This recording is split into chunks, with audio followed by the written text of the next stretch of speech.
Capcom has delivered a story about parenthood in Pragmata that feels refreshing, uplifting, and genuinely fun. Pragmata proves that not every video game dad has to be miserable. Personally, I plan on having 2 beautiful daughters, but somehow Pragmata still managed to make me feel this strange urge to protect a small android girl with everything I have, like her life actually depended on it. The relationship between Hugh Williams and Diana throughout Capcom's heartfelt sci-fi shooter is overwhelmingly wholesome. Hugh, a stranded astronaut, quickly steps into a guardian-like role, taking Diana under his care and committing himself to getting both of them safely back to Earth, no matter what it takes. It is a massive responsibility, but Hugh handles it with surprising confidence, all while giving Diana something she has never truly had before, the chance to experience life as a child. She laughs, plays, and interacts with the world in ways that feel genuine and pure, but at the same time, she is never completely shielded away from the seriousness of their situation. In the landscape of modern AAA games where so many stories revolve around broken father figures trying to reconnect with their children through layers of trauma, Pragmata feels like a breath of fresh air. Instead of focusing entirely on pain, it highlights the good in fatherhood. Sure, maybe it's a bit idealized, but it is also incredibly enjoyable to watch because of this.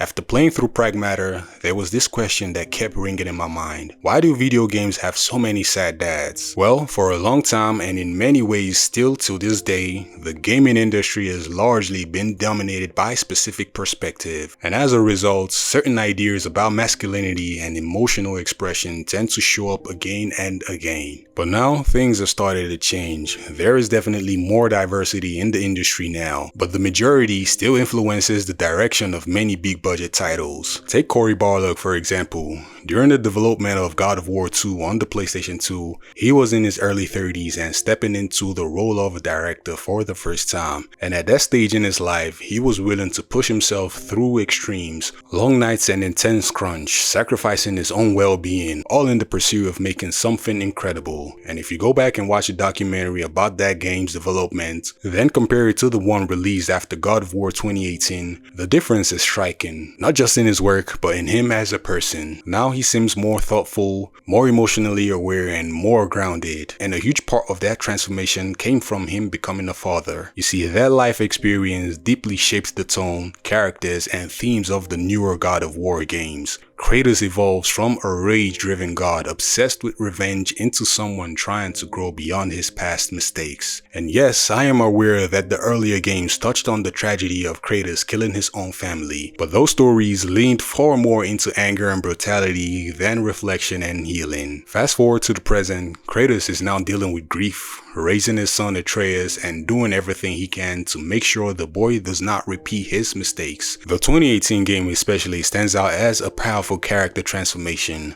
This once violent figure is now trying to control himself, to be more compassionate without losing the strength he needs to survive in the dangerous world. The entire experience feels like a reflection of Barlog's own journey into fatherhood, how caring for another life forces a person to grow, to rethink old habits, and to let go of harmful ideas about masculinity. But alongside that growth comes guilt, trauma, and deep questioning of purpose, something many parents likely relate to. And God of War Ragnarok takes this a step further by building on this, showing Kratos and Atreus drifting apart before ultimately coming back together when it matters most. It is emotionally powerful and meaningful, but it still leans heavily into the struggle rather than joy. Another major example is The Last of Us. Here, you step into the shoes of Joe Miller, a man shaped by loss and emotional scars. Joe Miller is a man who is defined by the death of his daughter, and it directly impacts how he bonds with Ellie. But over time, as they slowly grow closer, glimpses of Joel's lighter side begin to return. But even years later, he still feels guarded, afraid of opening himself up and being hurt again. Sure, Pragmata doesn't reach the same level of narrative complexity as these games, but that is not really its goal. Instead, it recognizes something important. Not every story about parenthood needs to be built on entirely pain. Yes, raising someone comes with its own challenges, sacrifices, and difficult moments, but it also comes with a lot of joy, and sometimes it is okay to let that joy take the center stage. It is clear that Capcom observed the growing trend of parent-child narrative in gaming and wanted to approach it differently. They could have taken the easier route, turning Diana into something like a highly intelligent companion you take care of at a base. Like a pet you shower with attention. And while there are small elements of that in the game, Diana is much more than that. She is her own character with a distinct personality that blends childlike innocence with surprising intelligence. Hugh can spend time with her in simulated environments, relaxing on artificial beaches, camping out, and even playing games like hide and seek. These moments are full of warmth, but they are also balanced by thoughtful conversations about life. Hugh teaches Diana that the world is full of beauty and possibility, but also danger. He prepares her for a future where she'll have to take responsibility, both for herself and for others. The tone can be a little bit sugary at times, but it works because both perspectives, hope and realism, are given equal weight. And to be honest, some of the best moments in Pragmata come from simple exploration. Diana's curiosity drives her to ask questions that feel completely natural for a child, even though she is technically far more intelligent than most humans. I will not go too deep to avoid spoilers, but the game does explore loss and grief from both a child's perspective and an adult's. Loss isn't something that suddenly appears in adulthood, it is a constant part of life, something that everyone has to understand in their own way. Diana has already lost the scientist who created her, leaving her without a clear purpose. Meanwhile, Hugh is dealing with the sudden death of his crew, and he clings to Diana not just for companionship, but as a reason to keep going. That thread of sadness is always present, quietly running beneath the surface of the story, but what truly defines Pragmata isn't the grief.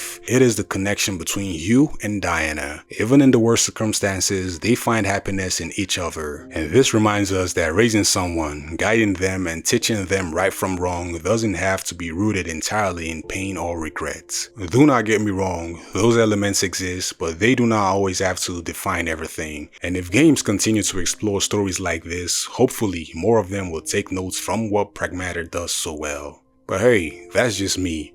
I want to know what you guys thought about the story, the dynamics of Hugh and Diana. What did you think about their relationship? Let me know, and I'll be waiting for you guys in the comment section.